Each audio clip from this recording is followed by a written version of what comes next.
इश्क मुर्शद ड्रामे की स्टोरी बेहद अच्छे तरीके से आगे बढ़ रही है।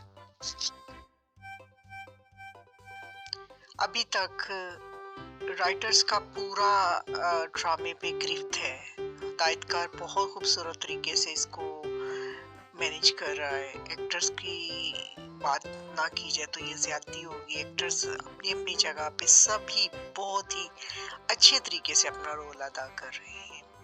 स्पेशल हीरो हीरोइन और उनके सपोर्टिंग रोल में सिस्टर्स और वालिदैन, यहाँ तक कि जो जॉब वर्कर्स हैं वो भी बहुत अच्छे तरीके से कर रहे हैं। लेकिन एक इसमें रोल आता है थोड़े थोड़े वक्फे के बाद, कभी किसी किसी किस्त में आता है, रेगुलर तो नहीं है।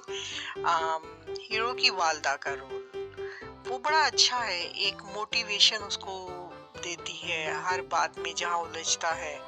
ये ओवरऑल ये ड्रामा एक अच्छे सिचुएशन में आगे बढ़ रहा है।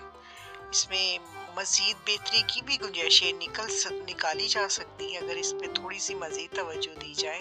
लेकिन चूंकि फिर भी बहुत सारे और जो इस वक्त ड्रामे चल रहे हैं उसमें से ये बेहतर है।